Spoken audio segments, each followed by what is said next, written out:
Dennis, welcome back to Cutting for Sign. You were It's so great to be good. back. So nice we had to twice. So great to be back.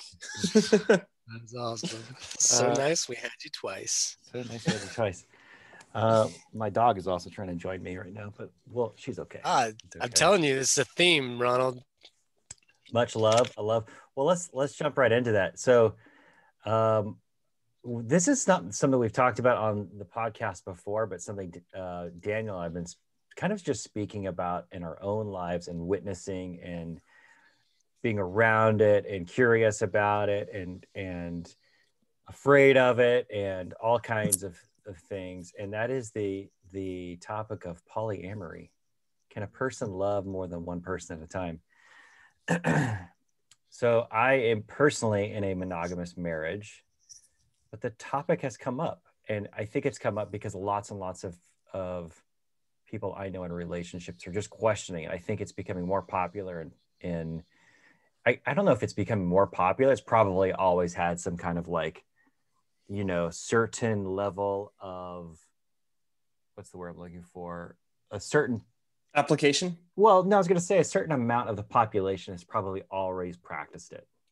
And even if they didn't call it that, like there was like just extra relationships or relationships outside of certain confines. But now that we have these like more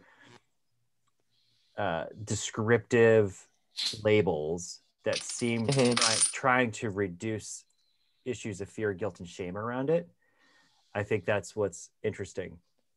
So my background is I came from a religious background where monogamy was like its own God, its own virtue. Like it was its thing that stood out. Like if you can do this, then you're virtuous and you're close to God.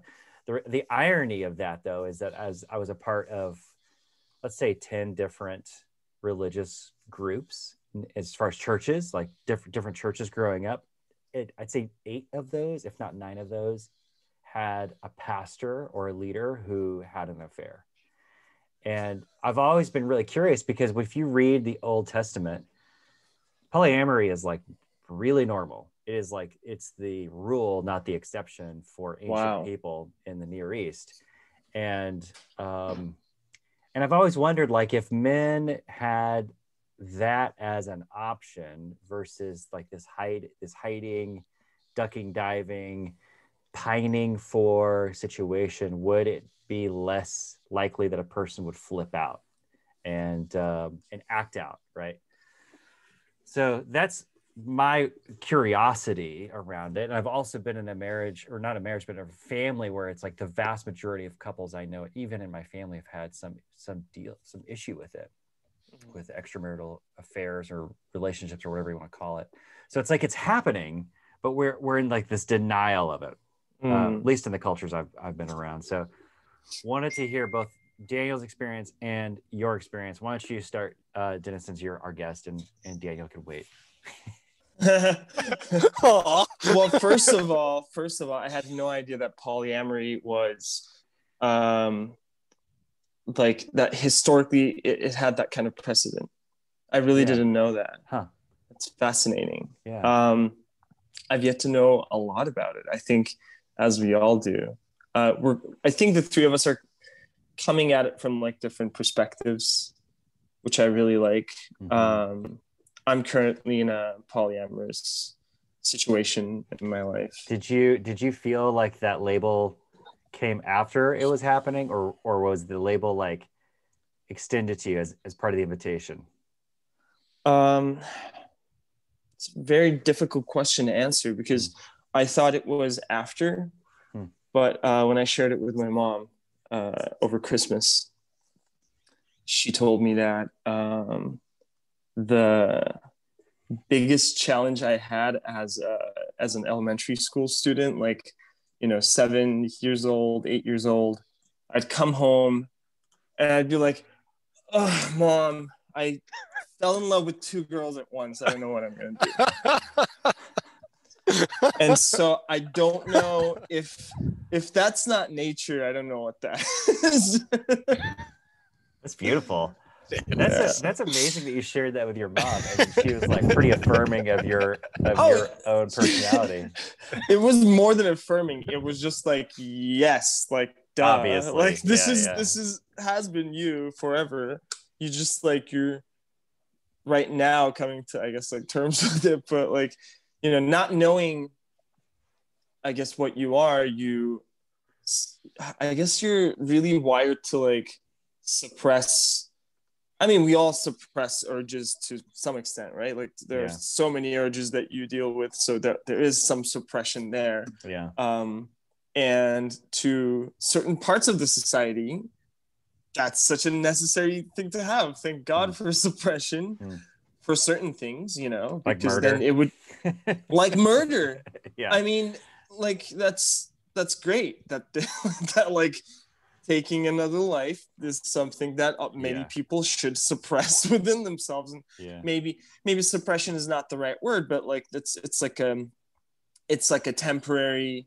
But I think that's where the lines are blurred, you know, like how much freedom is freedom, and is it, you know, are you the only one who's going out and doing that? I think you know, ethical non-monogamy is like the correct, like I guess the popular term to, or the, you know, all-encompassing term to use here, because I think non-monogamy, non-ethical non-monogamy is a huge part of monogamy, like as you said, you know.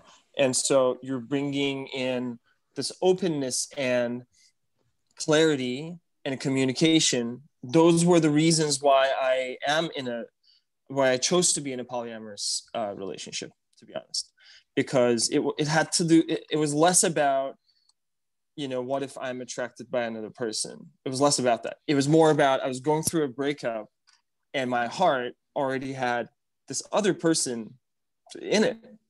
And so either, you know, I was faced with the option of waiting for, I don't know how many years it would take for me to get over that, or allowing someone else into my heart and being completely open and saying, hey, like, this is what's going on in here right now.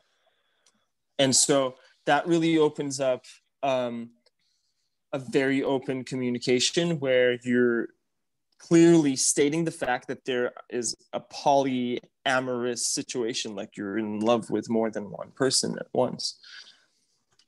Interesting. And as you entered into that, was that a definition you had to explain to yourself or explain to your relationships that you were in order to justify your feelings? I think it was me not accepting my feelings for a while, just dating off of like Tinder or one of those kinds of like apps. And then realizing that I'm leaving out a huge part of my current state, which is I have a broken heart right now, and I'm writing music about this broken heart. And I'm like, you can't be honest in one part of your life and be dishonest, and you're either honest or you're not. And so, you know, either my music's gonna suffer from it and I'm gonna suffer because I'm not being honest probably with myself by doing that. So I started exercising complete honesty. Obviously, in a, you know, you don't just like meet the person that you're going to meet from an online source and go, hi, by the way, my heart's broken. But like slowly get into a place. Yeah. Well, I mean, that's also, I did. And if they stay, then beautiful, right? Like that's, you do it in different ways, but it's just honest. It's just honest. Like, hey, I'm suffering here, but I also am looking for connection, and know that's part of it. And it's just informative, you know, it's helpful. Yeah. But I think the suffering is there because you are still in love with the other person. And I think that's okay. That's okay to address. That's okay to mention. It shouldn't make your new love less, because each personal connection is very unique, and no one person is a replacement of another person, because you are unique and that person is unique. Our DNAs are unique. We can just go on and on about how each person is very unique. It's just it just makes it more unique. I think that's what really happens at the end of the day. Like, I don't really have, being in a polyamorous relationship, I don't have like urges, to be honest, that I'm suppressing. I can totally go and exercise some of those urges if I were to have them. But I think being open alone, just that aspect alone, is making it very easy for me to live a very honest life. Yeah, I see what you mean by that. It takes a little pressure off. It takes a boundary away, and maybe there's this part of humans that, because we do think about the future, that is part of our mind. If that future has walls in front of it, even if we never go to that place, that wall will affect us. The shade of that wall, the presence of it, the knowledge of it. And, I think this maybe is something that Ronald, and I won't go into, I'll let Ronald share about his, but talking a little bit about, we don't really have control whether or not someone's going to cross those walls, even if they've said they're not going to. And that can be scary. So when we just say, okay, there's no wall. Maybe that's a little more honest about the state of most people and how they exist in a relationship. And by the way, caveat at the top of the conversation for me, I don't know what I'm talking about. Like maybe we should say none of us do. Well, I can't speak for Dennis, and you just spoke for yourself. But listen, I am applying whatever intelligence, heart, curiosity, and intent, good intent to this subject and to this aspect of my life. And sometimes I feel like I'm striking solid ground, and sometimes I don't. And it's a very exploratory process. So, please, anyone listening, and you two also, everything I say is consider it the start of a conversation that I'm having with myself, as opposed to a definitive belief. Yeah, I second that, by the way. I'm sorry for doing that, but I totally agree with that. And I wish I had said that. But yes. Silence from Ron.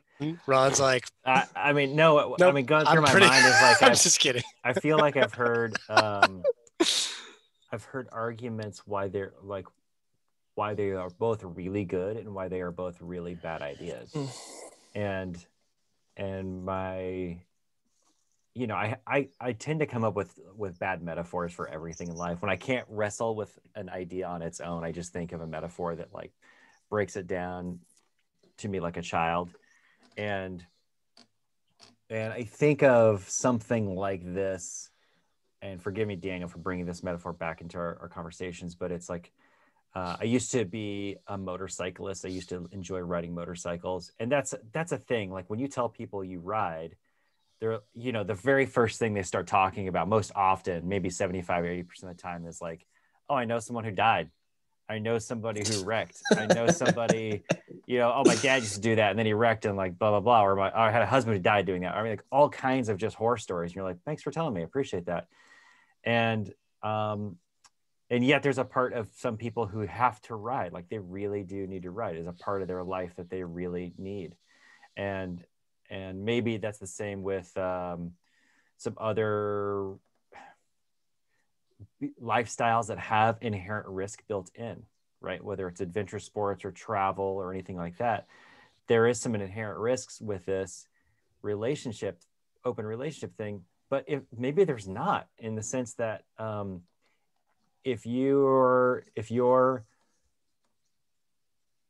intention is honesty primarily to yourself, right?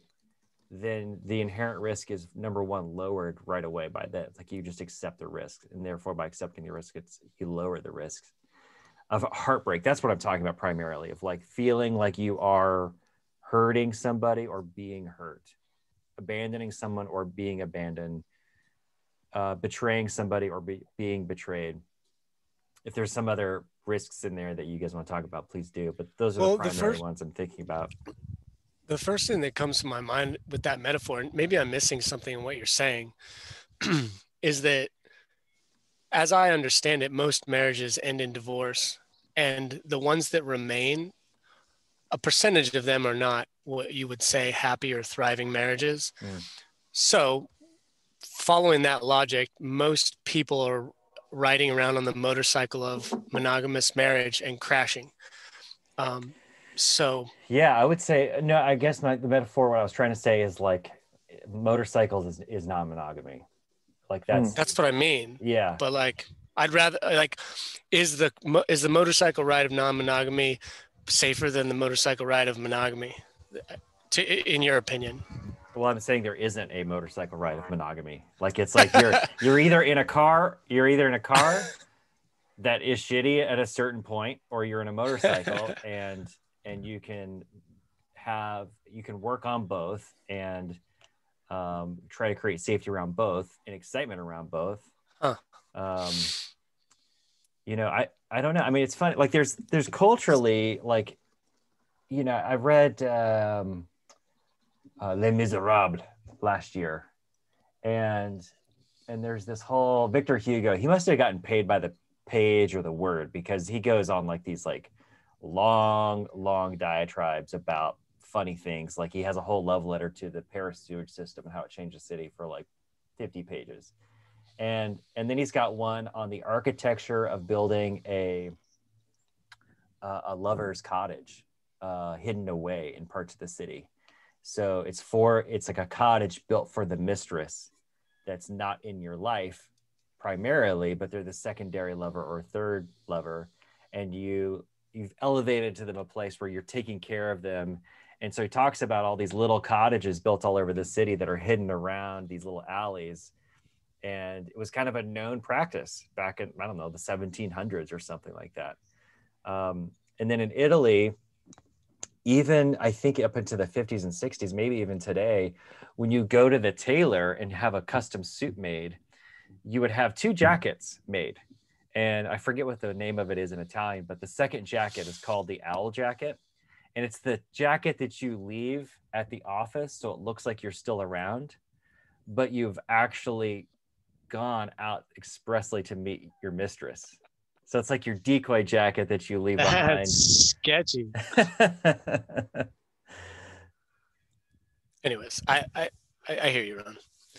Yeah. I don't know what I'm talking about either. So no, I think we're talking about stigma, right? Yeah, I think we're talking about like what's the status quo and what certain cultures have decided to practice through the vision of their own culture, and brought fashion into it, architecture into it. You know, like, it's just a bunch of different aspects of a culture, to shed some light into what they are trying to figure out about themselves. But it's a very concealing way of doing it. That's why it sounds like a very artful, or not artful, but artistic way of doing it. I think the artful way definitely requires more like directness and honesty, because then you're more concerned about the artful living aspect of it versus, you know, the jacket and so on. So what I've experienced, like, and I think that this is the crux, well, maybe not the crux, but it's definitely one of the aspects of it that I think comes to the forefront of someone's mind when this topic comes up. And that is essentially betrayal and jealousy, you know, and that I've found that in monogamous relationships where I really attach to somebody without consciously guiding myself through and of how I'm attaching to that person, I will attach in an unhealthy way. And I will attach in a way that sets me up later for experiences like jealousy. And this is not in every, it was something that started later or more recently, when I really started opening my heart to people. And it was pretty shocking at first. And I went through a year-long relationship that was really the hardest year of my life, because I've never been so connected to somebody and so pushed around by them moving and navigating their life and me being attached to that in an unhealthy way and just being bent out of shape emotionally constantly. And this person was very loyal. We were not in a non-monogamous relationship. It was monogamous, and still I was just like, every day was fraught with perils and pits and miseries of your own fear of being abandoned, essentially. And that fear being triggered by the way I attached to this person. So my point being, the next relationship, I was like, okay, I do this. And thankfully I was with a partner who was like, I could go and talk to them about jealousy, and they were like, let's sit down and I'm here for you. I love you, you know, and there was compassion there. Well, next relationship went maybe 50% better. And now I'm out of that relationship. And now I'm in a place where, oh, when I'm starting to bond with someone psychologically, emotionally, that is a process that I need to like take care of, like nurturing, you know, a fragile plant or something, you know. It really needs to be like I was like it needs to be guided, and it needs to go, okay, you went a little far there, let's unwrap that, you know, let's pull back a little bit there, let's let that attach in a healthy way. Just a lot of mindfulness and consciousness around it. And then I can only do that with people who are, you know, within who offer the things that allow me to feel safe during that process. Anyway, point being is that I think that that idea of how does this work without betraying and being betrayed, can you really love? Are you really like, I think people who don't understand, I suspect this, that people who are like, fuck that, it's not even possible, you can't love more than one. I think that I've heard some people think, well, you're not really loving someone if you're in a polyamorous relationship. And what I'm experiencing, I'm not a polyamorous, I wouldn't label myself that, but I have been in relationship with people who either would call themselves that or have done that and intend to and value it, is that you can definitely love, you know, a person who loves other people. In my experience, but how to do that, you have to get down to the nitty gritty of who you are and how you are. And it's fucking hard. Yeah. It's like there is no safety net. You have to like really be secure in yourself. And we're probably not secure in ourselves, most of us. So you're going to confront that insecurity. In my opinion, where I'm at in life, I value confronting that insecurity probably as much as anything I value. Interesting. I think part of what you're asking is like, is that even possible? You know, to play my own devil's advocate is, and I don't know the answer to this question, but I've think of being a parent, which I am, and being in a family where it's like, yeah, obviously it's easy to love more than one person because you just do. You just do. You're in a family. And romantically, though. Yeah, I mean, but then that question with that is like, well, what informs you about what that means? And if what has informed you has been fiction and been you know, fantasy, then like, you know, then we also have to accept the rules of like magical realism and all these other fairy tale, like, a Hollywood film. Right. So it's like, well, what's really creating the rules around here?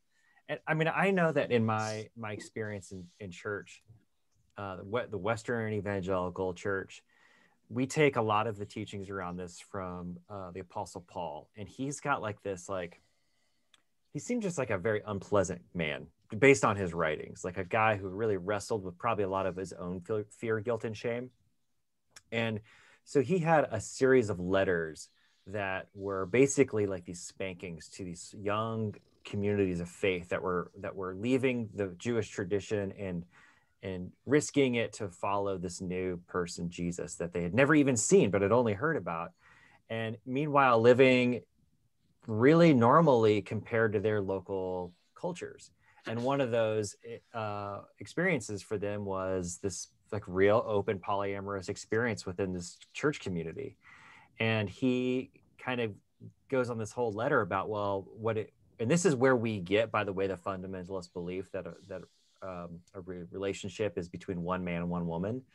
Like, if you hear that politicized, it comes from this teaching. And as a person of faith, not just speaking about this little window of the writings of Paul, I've had to go like, Paul's not Jesus. If I'm going to believe in Jesus, I have to believe in the words of Jesus and the actions of Jesus, not necessarily the actions, the words of Paul. But that's where we get stuck and I say we, I mean me and the Christian community that I grew up in. But what's funny about that is that everything that we base our religion on, all the Old Testament, all the Hebrew writings, all the Hebrew teachings, that's not the case. That is actually not the case. There's like Paul, you know, having multiple wives is really normal. So that kind of puritanical thinking is like, there was I heard this on the radio the other day where someone asked John Kennedy, the president, before he was assassinated, why are you risking bringing women into the White House all the time? He was a known philanderer, right? Like he had a lot of women. There's supposedly a sex tape between he and his brother and Marilyn Monroe, which is like, Jesus Christ, guys. And he said something to the effect like, I just can't help it. But he just kept pushing it and kept pushing it. So my point about that is like, there's this draw going on, and yet a lot of pretense and shame and hiding around it. And I think that's, if there's anything I'm just seeing is like, I have a lot of respect for people who are like, I'm not going to hide it behind this anymore. I'm just going to have this conversation and talk about it. And I love what you said, Daniel, now, like, you're like, I personally am not experiencing this in my own life, but I'm around it enough to notice that what I need to be emotionally safe and what I need to feel secure. I'm expounding on what you just said, but I'm taking it a little bit further. But I completely agree. I mean, and I could get into this whole thing, but like my security in relationships is based so much on my parents' divorces, and unfortunately that like created some unrealistic expectations in my own life about what relationship means and all those things. The last thing I was going to say is in researching some of this, there's a anthropologist at Stanford, I believe, who talks about that the part of our brain that forms a romantic attachments is right next to the part of our brain that manages thirst. And it's a very, very, very old part of our brain. And he says the part of your brain that like handles monogamy is right next to thirst. And he's like, you can't unwire that, but it's obvious that people are in some way. So I don't know, I might be misquoting him, but I think, something's going on at the cult, in a broader culture. It's interesting. It's scary to me because of my own fears of being abandoned or abandoning or all those things. But I'm really curious watching it. I think it's those like fears that you're talking about that we all want to address them. We all want to not be controlled by them, accept them for what they are, accept them for what they taught us, and then move on, right?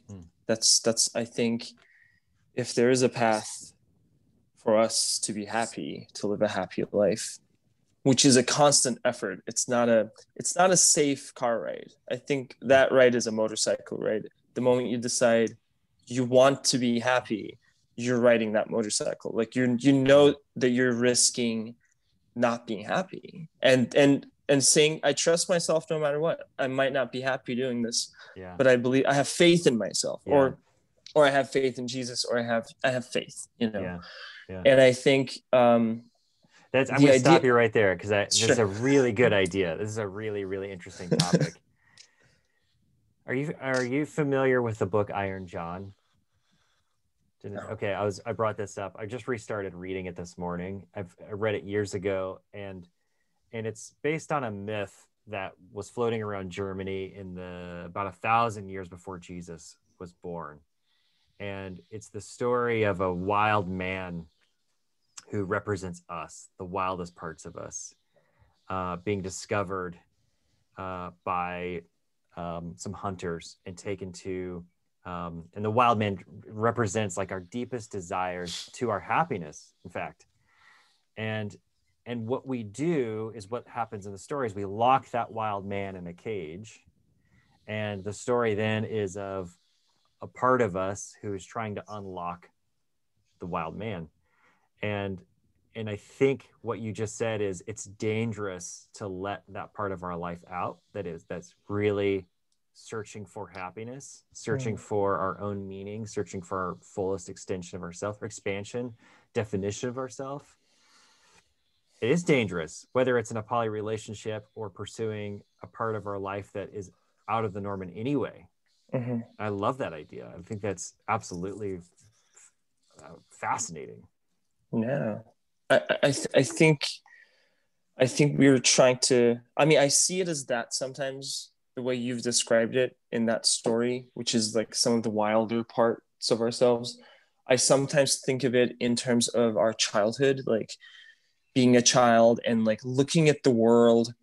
We were in love with synergy, you know, that's what we're actually in love with. I think beyond a romantic like partnership, what we look for, what really excites us is synergy. You know, seeing something that's like happen, like fluttering and like shiny and like something that's interesting and exciting to us from that, you know, from being a child, from being a baby, all the way up until, you know, now, like I want to start dancing.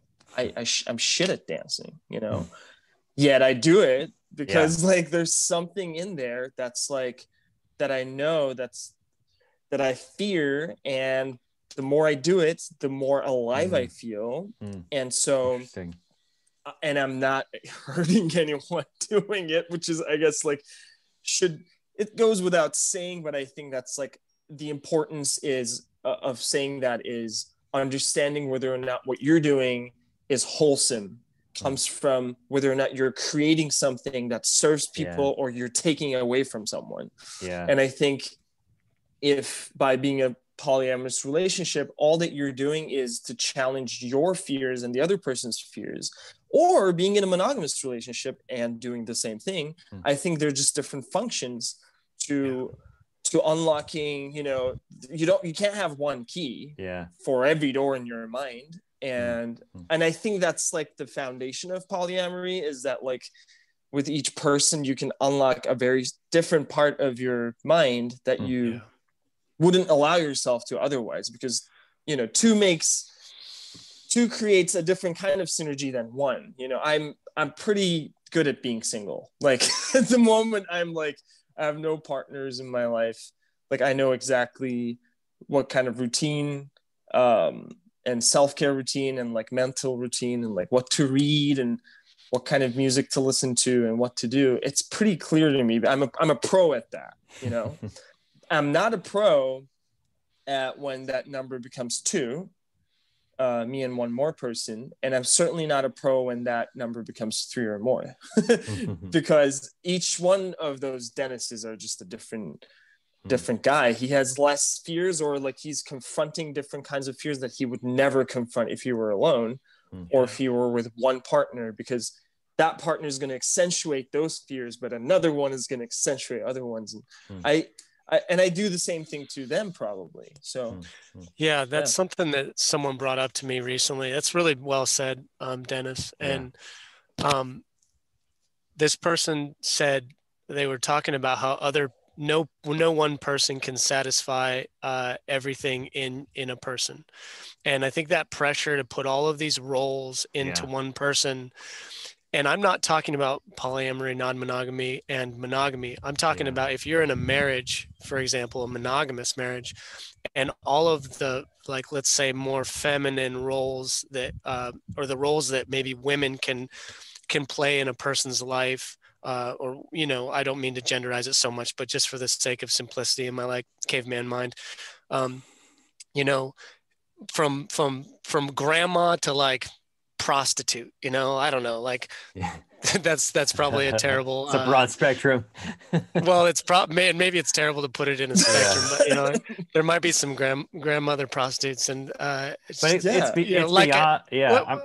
go ahead, keep going. Let me finish this off. So to have all the roles, my point being, to have all the roles that, like, say a woman could play, woman can play in a man's life, to slam them, most of them down into like one person.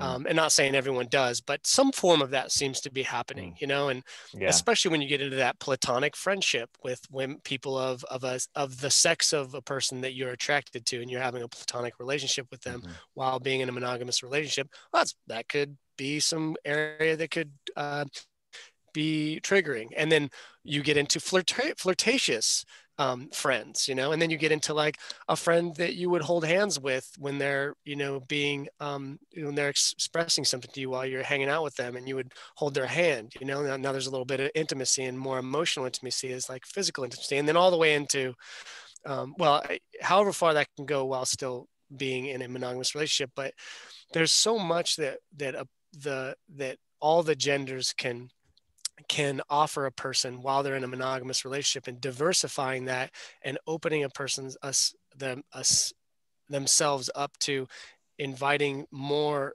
relationship with the gender that your partner is, you know, I think is really healthy, and it can healthfully trigger a person within the confines of a monogamous relationship. And then you would be confronting fears, and you would be confronting your security in yourself. So I don't think you need to like be in a polyamorous or monogamous situation to get down to the core work of who you are and how you want to be, and get that ground to be firm. But there's certainly a discussion of how that looks in a monogamous relationship, how it looks that you could be avoiding that while in a polyamorous relationship. You could avoid that, you know. That's, I think, where I'm most interested is how can I confront myself, my fears, and how can I make the ground that I walk on each day a little more solid via my relationships? Because I'm the same way as you, brother. Pro, single guy, got it down, you know. And when people come in and I start to attach and I'm in a relationship, now we're getting down to it. Yeah, I think the challenges that we face, I'm so sorry to interrupt. Keep going, go. Yeah. The challenges that we face in monogamous relationships and non-monogamous relationships aren't necessarily like inherently that different, because we come from a society and a lineage of serial monogamous, well, quote unquote monogamous people. And I think the difference there is that when you're in a ethical non-monogamous relationship, you make an agreement, and the agreement is that neither one of you are going to take it personally if there's like another person floating around the other person's life, because that person and that relationship or that chemistry has nothing to do with the bond that you've created with that person. So in some ways it creates this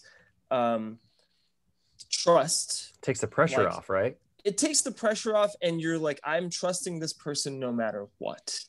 I think that's different. I think there's something that's really valuable about that idea that I think a lot of monogamous relationships could take note from. And that is something that Daniel hinted at earlier, is like, it's just too much pressure for one person to have to carry the burden of lover, partner, co-parent, business partner, best friend, like whatever we come into a monogamous relationship thinking the other person has to fill those roles. That's a hell of a lot of pressure for a person. And they might think that they can fulfill that, but it's certainly not sustainable. It just isn't. And because if you think about a person's growth, a person needs many different people through their maturation, from childhood through adolescence, through adulthood, and on, to form the best part of them. If they were to just stick with one person that whole way, you're an unfinished person, because you're not getting all of the blocks chipped off of you, and the education that you need, the information you need, and all of that. It happens from community. So I think that's one of the trappings with monogamy, is that you just think this person's supposed to know everything about you and know how to deal with it. And that's just not possible. Plus, Ron, you could break that spectrum of roles that you just put in, not spectrum, but those several roles. You could break each one of those down into another subspectrum of roles, where it's like the lover. Well, there's the super intimate lover, these are more archetypes of a lover. Yeah. Several of these can be in one person. And again, just a reminder, like when I say things like grandma to prostitute, I have nothing against grandmas and prostitutes or anything. Like a lot of my metaphors are. What about grandma prostitutes? They're like fucking works in process. My point being is like, I'm not saying anything negative about role, but my point is that like that role of lover can be broken down. And, you know, that's maybe what polyamory explores a little bit. Well, if I'm with a person who like get their brains fucked out in these amazing, crazy, wild ways, and I just can't provide that, and it's set up for them to find that somewhere else. I don't see a problem with that if everyone can handle it, communicate around that, and create a container that's agreed upon consensually before going forward. I think the sky's the limit with the way that you can diversify the needs and how you get them in life. And the primary thing that seems to separate us from that ability is possessiveness. And we confuse love for possessiveness. And that's, I know that's also two clunky words, but I would like to, and I kind of want to give the stage up here because you got something to say, Dennis, but if we can talk about love and possessiveness and that difference at some point in time in this conversation, I would really appreciate it because that's key for me. Yeah, I think it's key for me as well. It's something that I deal with a lot and in my personal life, but I wanted to add to those roles that you were just talking about. And I think it's very crucial to note that the reason why those roles exist it's because we are trying to find ways to be our own best friend and our own best lover and our own best passionate lover. And all of the qualities that we're like seeing in other people are just like reflections of ourselves.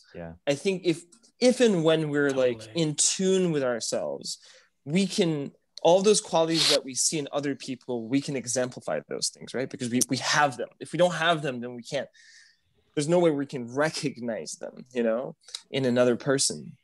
So I think that's like, I think possessiveness and jealousy and all of those like negative emotions that are not inherently bad. I think they're just like trying to point out something in your life. Like I recently became a minimalist.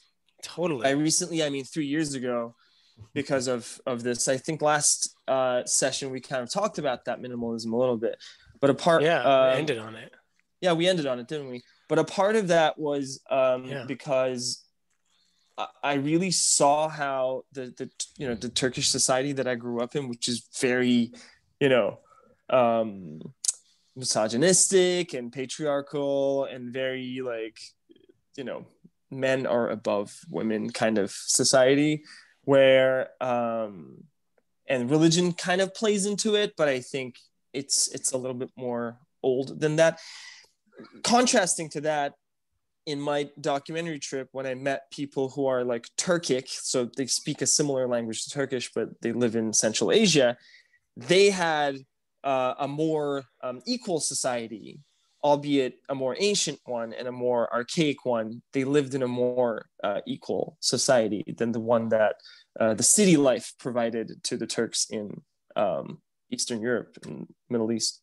But my point being, I think I wanted to really escape that possessiveness and jealousy that comes with it, and didn't believe in ownership, of objects and people, so that I could own my own shit, like my own problems and mistakes instead. That's a really good call, man. I've experienced something in the last week that I've connected those things to, man. One of the things I have on kind of like the list of things that I like to get done every day, week, or month is about once a day, get rid of some possession that I have. And sometimes I'm not up for it, and I won't do it. Sometimes it'll be a fucking pen, or a paper clip. Like as long as I just get something moving and I have a box by my door of just stuff that's on its way out. It's like the fucking rectum of my house, it's just like, that's what's on the way out. And it's important. It's the first time anyone's ever said that phrase. The rectum of my house, yeah. But I've noticed, Dennis, that the emotions, we can ascribe a label to an emotion, and those labels might be very different. But if you get down into the feeling of it, sometimes you think things are a different emotion, but they're actually the same experience. They're the same emotion. And the emotion I get around whenever I unhealthily attach or experience the tension of an unhealthy attachment to a person is very similar to when I don't want to let go of one of my possessions. And I think tearing that off and breaking that, and you got to do that kindly to yourself, it greases that groove, that ability, and diving into that fear. And every time I let go of something, I go, the value in this is in me, it's in me. this is not the value that I am feeling toward it. That's in me. So let me cut that attachment close to that thing and bring it into me. And the same can be said for with any attachment in I think relationships. Can you give me an example of like something that felt emotionally difficult to get rid of, so that I can kind of just connect with it a little bit more? Yeah, a thing. Let me go look at my rectum real quick. I'll be back. I can probably come up with something. Yeah. I left Portland last time. It's just a small thing. Yeah. But I left Portland last time, and there's a great little business in there. Well, they just left in the ADX community where Dennis and I both rent space, and it's Wokeface. Her business is called Wokeface. Check her out. She's incredible. She just this little image of a third eye that she'll put on with a smiley face, and she'll put it on all kinds of different images, and she plays with that. It's called Wokeface. She gives me a mug, and it just says "Be nice to you," and it has a little Wokeface symbol. And it was like this fucking solid mug, and it was just really meaningful to me. Like, I didn't ask for it, I didn't hope for it. You know, she just gave it to me because she knew I was moving to a new home. And I was like, oh, that felt good. And I also just happened to like the mug. I usually don't like things to give me stuff. I'm kind of particular. And so I was drinking my like whatever out of the mug for the first month. And then I just was like looking at it, and I realized I would like to get rid of that. But then I thought, no way, of course, it's important to me. It was kind. And that lasted for about 2 days. And I was like, no, that's done. That's someone else's mug now. And just realizing that I don't need to hold on to that mug, and that I got a lot of value out of it. And now it's getting in the way because I bought other mugs and I like them. And they're a little more, you know what I mean? That's a very small example, but it was liberating. I'm going to pick on you a little bit. Did you feel like you had to let it go because you were enjoying it so much, because you felt an attachment surrounding it, or it was just not in the slightest, in the slightest, Ron? That joy was gone. Now the joy was in my head. No, I should like that. I should value. It was no, fuck that shit. Like it served its part. It energized me. And I'm not feeling that anymore. Now I get that feeling from these new mugs that I found one day that I really like. You know what I mean? So instead of trying to have both, they like cancel each other. No, move it. The last meal you ate is gone. You know, there's a new one in front of you. How about I enjoy that one? Right. Interesting. I think part of it is identifying. Oh, I'm sorry. No, hit it. Go ahead. I was just going to say, I think a part of it is really identifying unhealthy attachments. Totally, Dennis. Just the moment that you identify it, you change or the thing that you're attached to has to change. Like, you have to find a way to shift that, or just to understand it, just to see that it's trying to show you something. That could also be another way of dealing with it. These are just different methods of dealing with the trauma that is life. I understand what you're saying, Ronald, too. Like, you're talking about rejecting something that's good because you're afraid of loving it, kind of. Yeah, that was my curiosity around it. I understand that, but I can tell the difference between that in my life now. I know when I'm doing that to an extent and when I'm not.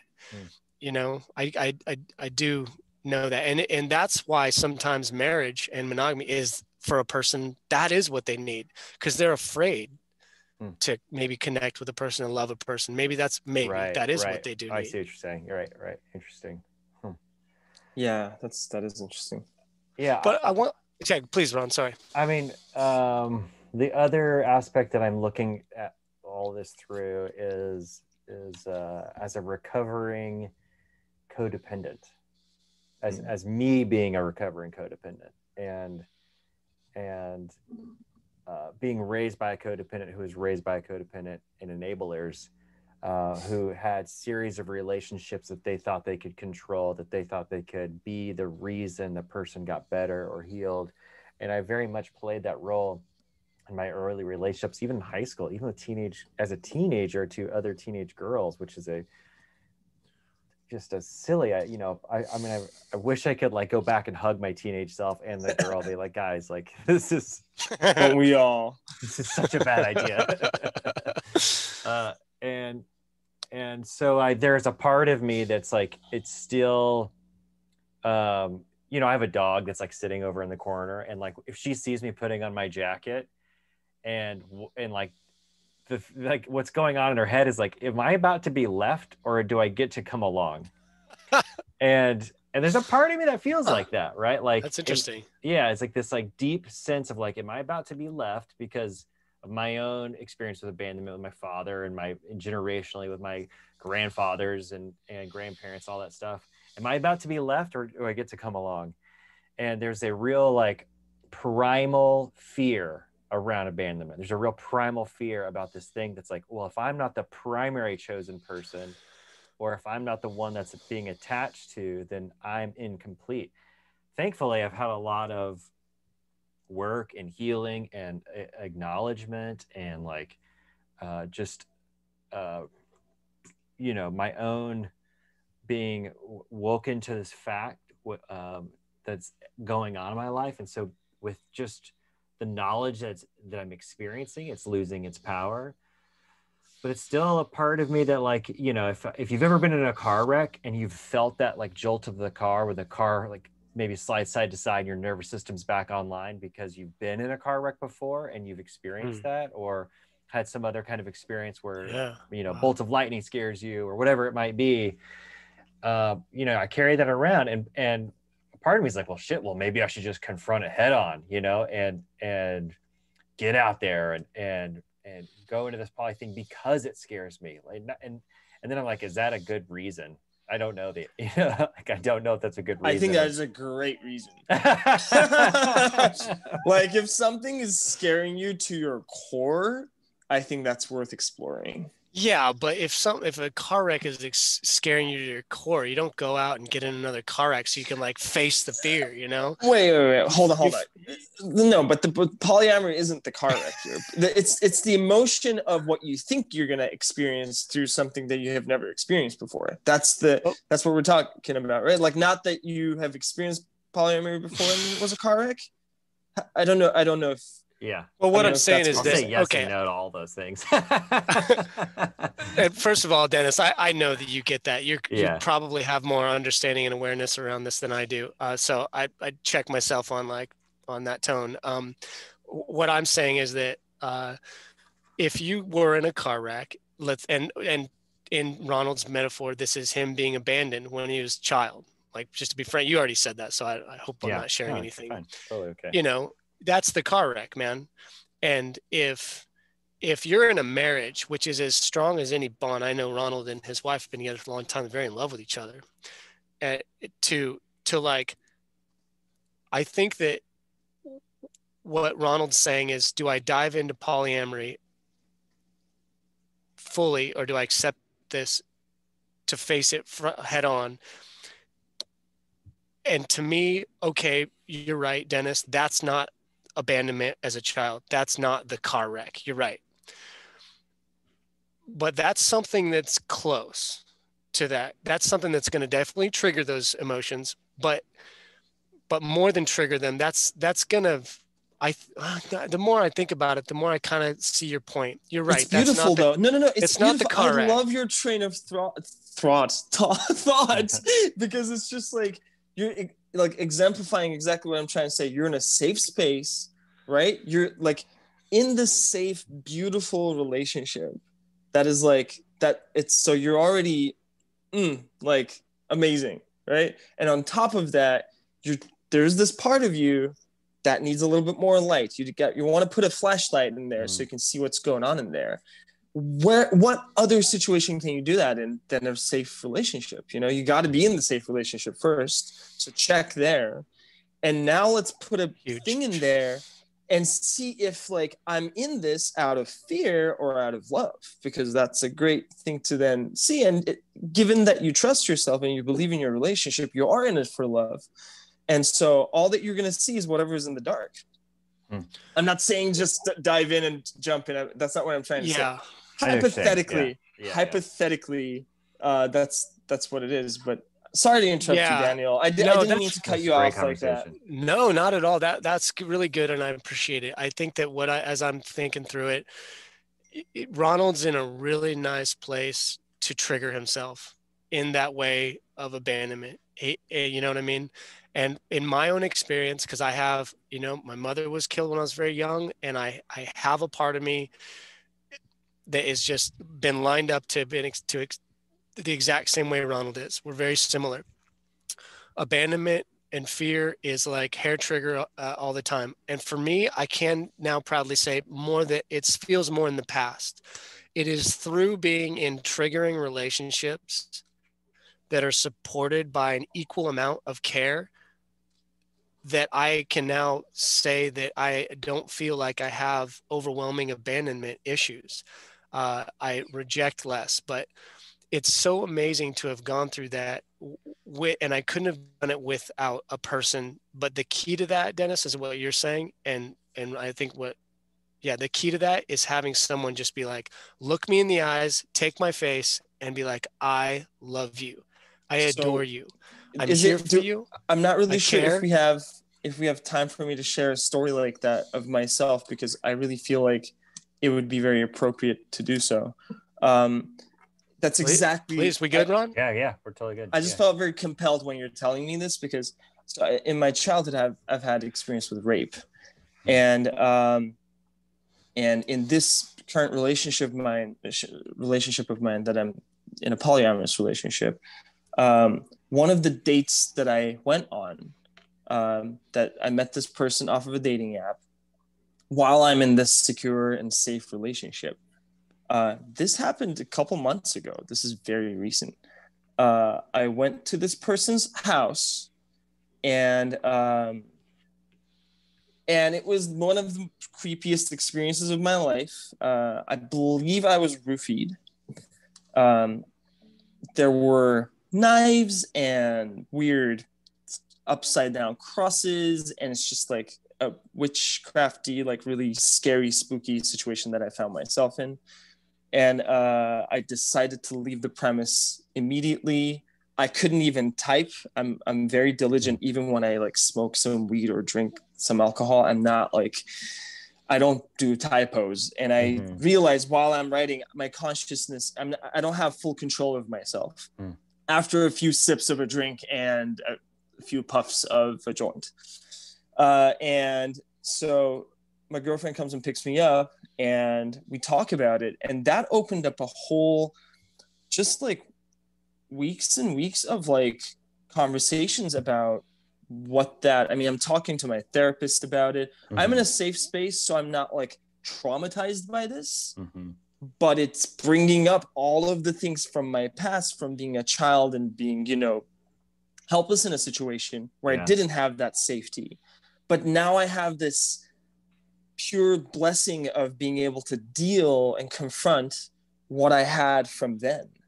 I think I just wanted to agree with you, Daniel, that like, yeah, it's an amazing thing to like go through all of that and have the person be there for you and go, I love you. I'm here for you. Like I care for you and I understand you. You can't go through that without that. I found, I can't just muscle it. I can't be with someone who is actually exemplifying some of the things that were in play when I was being abandoned. It has to be the opposite. Like for me, it has to be a very safe, very nurturing environment. And then on top of that, have some of my triggers that are happening, at the same time. And what I've found is that I've been able to actually experience a different level of consciousness. I'm different. I respond differently. My emotions, I know you've experienced this, Ronald. It sounds like you have too, like you just said, Dennis, but when something used to trigger you and now it doesn't, and I mean, when triggers happen, for me at least, they're fucking instantaneous. They're before the thought even comes. Yeah. It's like body emotion. Yeah. My conscious mind doesn't have an opportunity to be like, check that, but there is a process where you gain conscious access to that that instantaneous remote emotional response. And then that access, as you gain a little bit of grasp on it and have a little more consciousness and choice, well, now you can move. Now it's up to you. You can move past it. And I tell you, for me, the experience of not being triggered by things that used to be triggering is one of the most liberating, horizon expanding experiences I've ever had.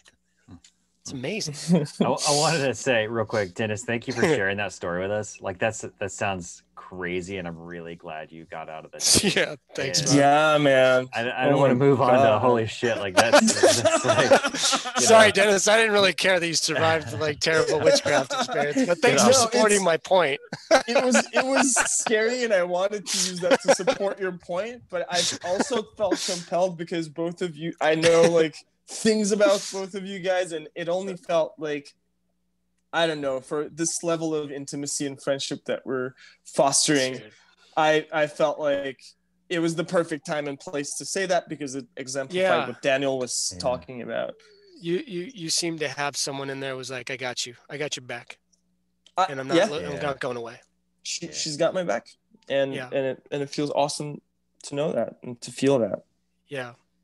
And that I'm capable of doing that for myself, to choose a partner that can give that kind of love and safety to me. Good like call. That's I'm making it about myself, but that's important because that's like what I've built, because we need to be our own best partners, right? And we need to be our own best friends, and if we know what that looks like, it's easier for the other person to know what that looks like. So then you can move that emotion outward and say, this is how I'd like to be treated in this situation.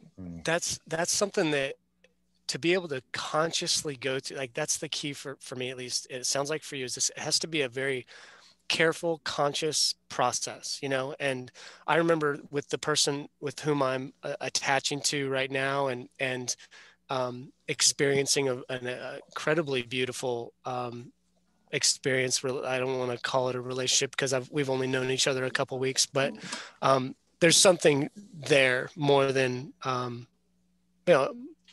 get what I'm saying. There was a point in that where I stopped and I said, hey, can I talk to you real quick? And I said, I feel really safe with you in some ways that are kind of surprising me, because she is polyamorous, non-monogamous. And I was like, why? In my head, I'm thinking, why? And I realized, oh, it's because she really cares.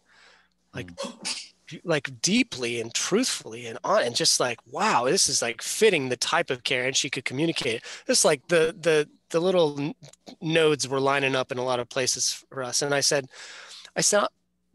can I lean into this a little bit? I literally asked her, like, emotionally. I feel grounded. I feel safe. I'm not leaning into you to where if you leave, I'm going to fall over, like I got myself. I want to lean into you like a dancer leans into another dancer. We both got our axis, but we're connected.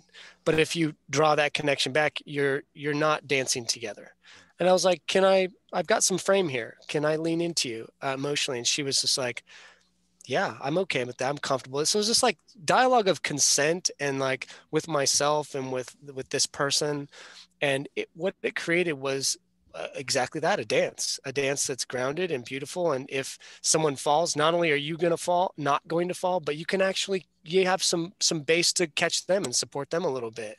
And that's what I'm experiencing now. And I would never be able to experience that had I not opened myself up to someone who triggered me. That was important. That was key. Interesting. And I want to add into that and say that it's not to say that in my relationship, I don't get triggered by anything. So within the relationship, I also get triggered by so many things. And I think that's also a great place to start, because then you can talk you can challenge yourself to talk about the things where you're actually feeling secure about your insecurities in the area that you're feeling secure, So it's like, so how do you manage feelings of jealousy or abandonment or any of the other negative things? And maybe there's even negative qualities that I don't even have an understanding of. Those are very tough things. I think it's not easy to deal with jealousy and guilt and possessiveness. I think those are very, very real emotions. I think a lot of times they are reflections of other emotions, kind of like what we talked about today, but like, of abandonment, of feeling like you're not enough, feeling like you could have done something better to prevent something bad from happening to you, so you suck because you made a mistake and things like that. And I think the best way to deal with it is to say, hey, I'm feeling jealousy right now. Just say, this is what I'm feeling. Now, I'm not putting this on you. I'm responsible of the emotion that I'm feeling because it's my emotion. Like, you, and the person can then ask, well, what have I done to trigger it? You know, and you can say, well, this is what happened and this is why it got triggered. And then you have just pure honesty and expression. Doesn't really fully get rid of the emotion, but I don't think we're trying to get rid of them. I think we're just like trying to understand why they're there, what they're there to serve. And I think by not trying to change or control the other person, and by really taking ownership of the feeling and being, you know, responsible of the feeling, you have this tool in your hand. It's a sharp tool that you keep, you know, like hitting like yourself with, and you're going, why am I bleeding right now? Well, the tool is not for you to cut yourself with, but to cut this like part of you that has, you know, a tumor in it. And so the same tool can turn into a life-saving device as opposed to hurting you. But I think a lot of times we just don't know how to use that tool. I think you come there. You arrive there. Sorry, what am I saying? That's my broken English for you. But you arrive at that point. But I don't think initially when that feeling strikes you, you don't have full control over it. So letting it take control of you and just going, okay, I am not going to act upon this. I'm going to talk about this. Well, Ronald, how do you, I mean, you've experienced jealousy before. How have you managed and dealt and gotten through and learned from it? It's a good question. First of all, I just lift up the rug and I sweep it in there. And I just put the rug down and I ignore the lump under the rug. I walk around it. I might put my coffee table over the top of it. When I wake up in the morning, I sip my first cup of coffee and I say repress. Then I take another sip. I say suppress. Okay, by the way, I know I'm doing this way too often, but I second that. Like, there is that period of time, right? Until the confrontation, I do those things as well. I'm not God. Yeah, I mean, I think there's like cycles in my life of like the feeling that I had to share everything with my partner. Like, I've got to tell you everything that's going on. And then there were cycles of going like, oh, actually, she's not built to hear all this. And I'm not built to hear all the things that she's going through.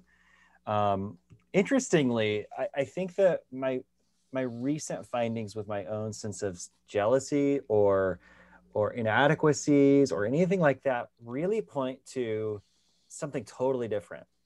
And it's not an abandonment from someone else. It's abandonment from myself. So I have found that my anecdote for any kind of feelings of jealousy or inadequacy or any of those things, any of those kind of relationship attachment,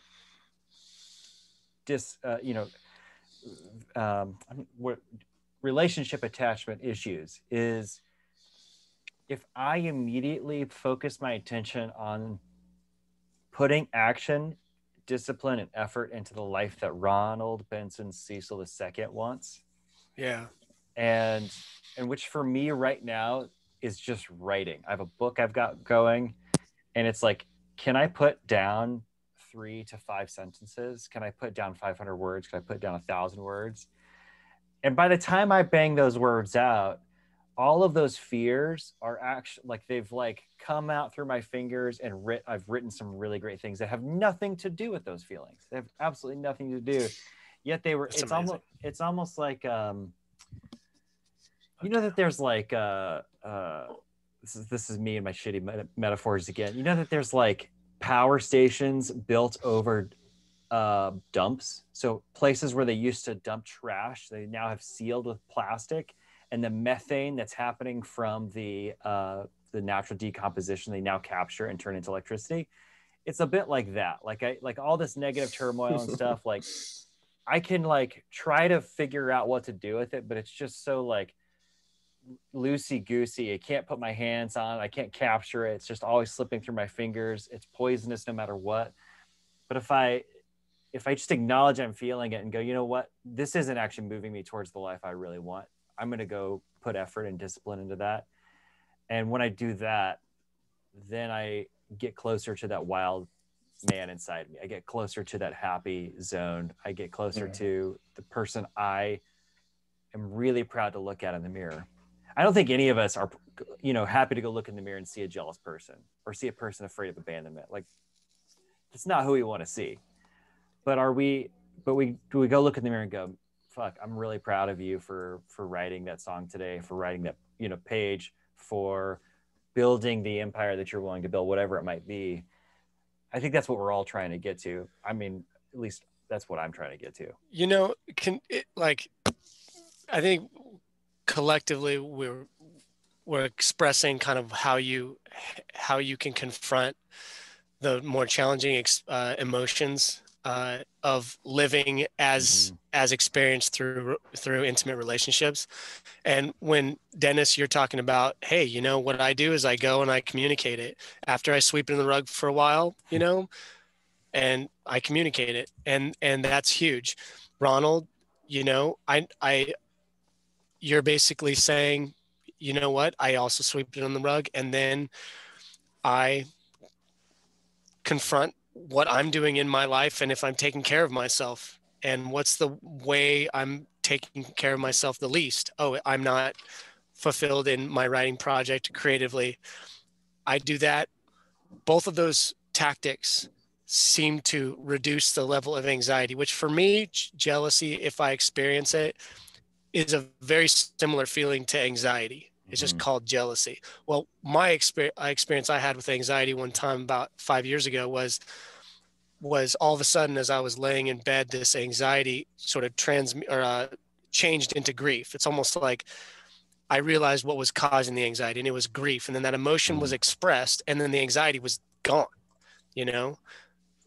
And what gets us to that point where that fear is relaxed into what it really might be, which maybe is creative fulfillment, which maybe is a connection with your partner that is not being acknowledged, which is maybe it could be anything. But I tend toward what Ronald does these days, and I have great success with it, which is I don't really need to communicate a jealousy anymore to anybody because I know it's a me issue. The reason that I don't have to communicate, though, is because I haven't gotten myself into any situations where the person is doing things that are legitimately like, hey, can you please stop doing this? Yeah.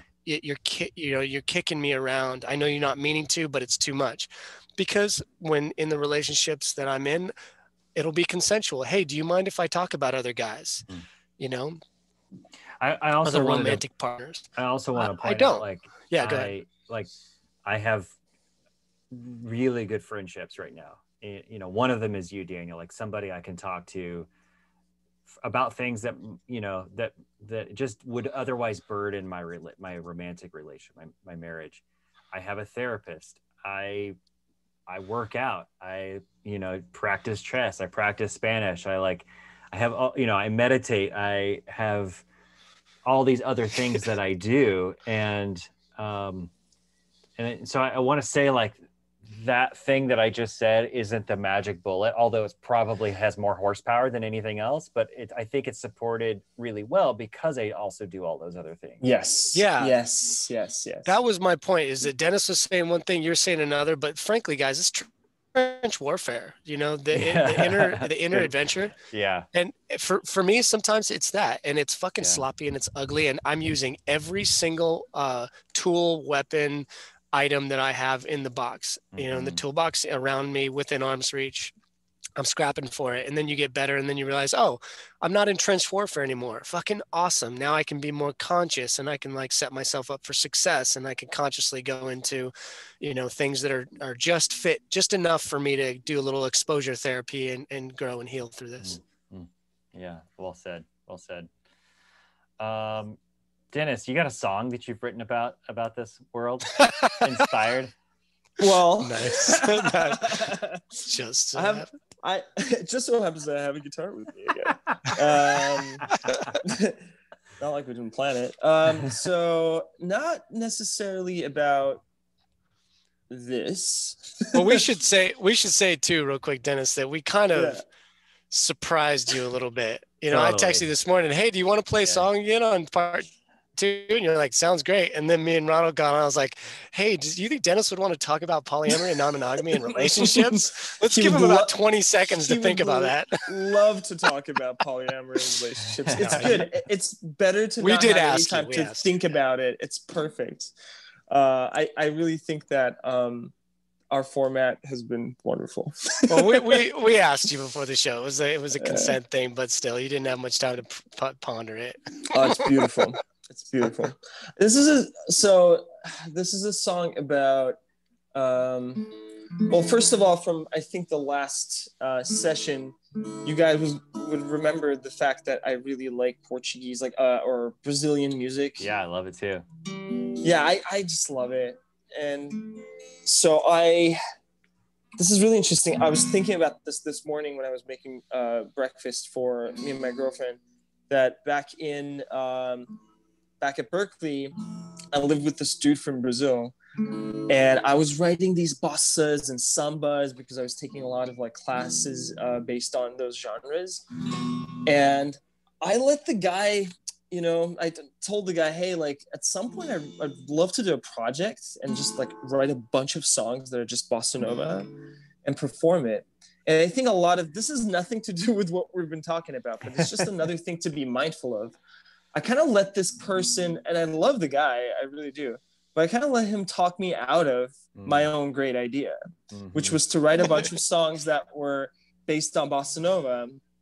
And because he was from Brazil, obviously he said, well, that's been tried and done so many times.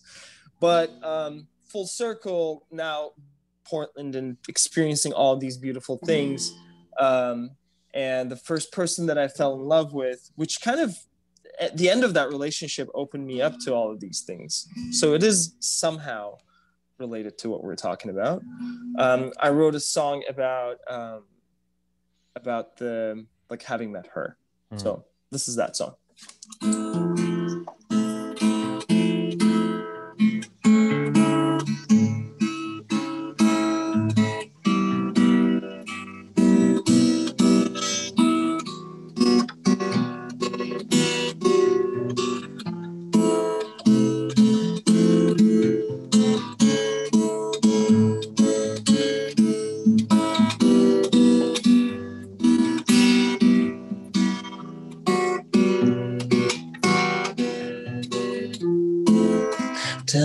Away when numbers turn into words, there's a warmth that embraces the solitude, floating on a green tunnel path to gratitude.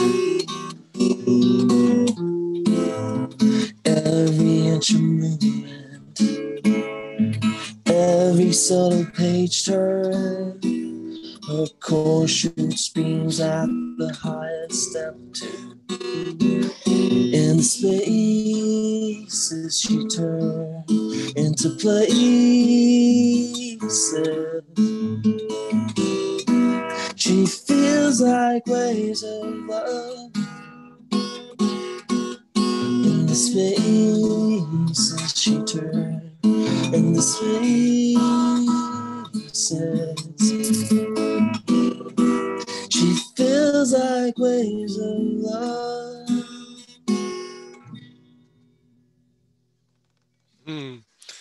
That was so short, man. I was just getting into I can totally continue doing it.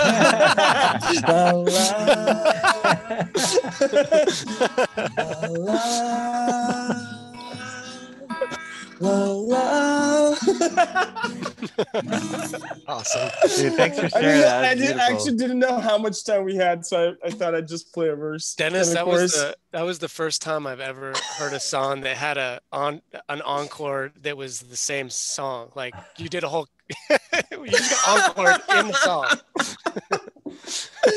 How does it feel to get encored in one song?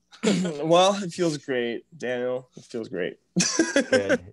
That's beautiful. I hope to hear the whole bossa nova collection at some point. Absolutely. I wrote a bunch of bossa novas at the house that my ex and I lived in, just impromptu, you know, voice memos on the phone, pick the guitar up and just like start playing and just write solos. What does bossa nova mean? Bossa means wave, so it's like a new wave of the 50s and 60s. So it's not necessarily new anymore, but but it's beautiful. But does nova, like in Portuguese, mean the same thing it does in Spanish? Exactly. Portuguese and Spanish are very like close to one another. You said that you were learning Spanish right now, right? Yeah. You'll get a lot of if you listen to any bossa nova, you'll understand a lot of words. Portuguese might be the sexiest language I've ever heard. Yeah. Like just the sound, the kind of whispering quality to it. If we have time, I'll sing a Portuguese song. And come on now, let's do it. We want to hear this. Sing us out of here. This is great. Cool.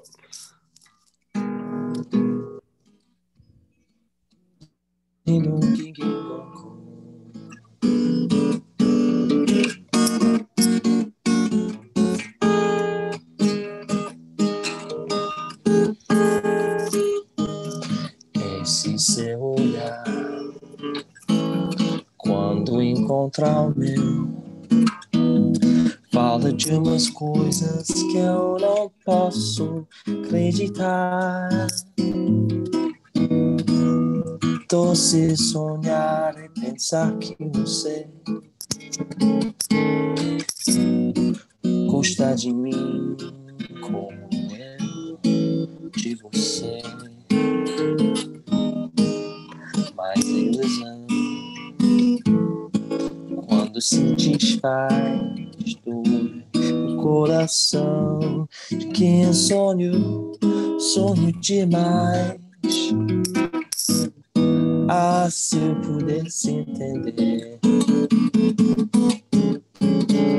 o que dizem seus olhos, esse seu olhar, quando encontrar o meu, fala de umas coisas que eu não posso acreditar.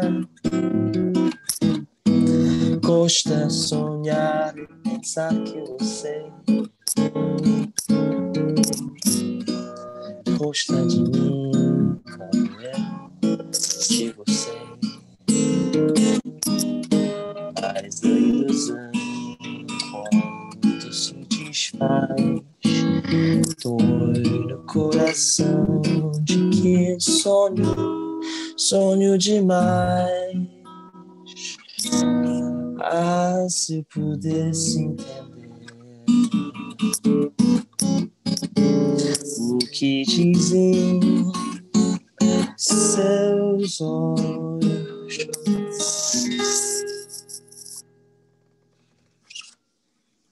That was glorious. Thanks for sharing that with us. Man, thank you guys. I think we're gonna have to hang out soon. I mean, we live in the same neighborhood. Must. I need the Turkish coffee. All of those. Oh, things. you do. Sorry, Daniel, you don't get to join us. Maybe next time you're in town. Don't mean to create a jealous love triangle. As soon as the ice melts, let's make it happen. I don't feel safe in this friendship. I'm so glad you got to come back, Dennis, and remind us how we can find you on Instagram. It is Deniz of The Beez. So it's DENIZ of The Beez. Of The Beez. Like our striped friends who fertilize, pollinate everything. Exactly. Beautiful. All right. You're a beautiful man, inside and out. You guys are beautiful. Really appreciate it. All right, Daniel, thank you for making the introduction for us, and love you guys. See you later. Love you guys. Love you both. Bye. Bye.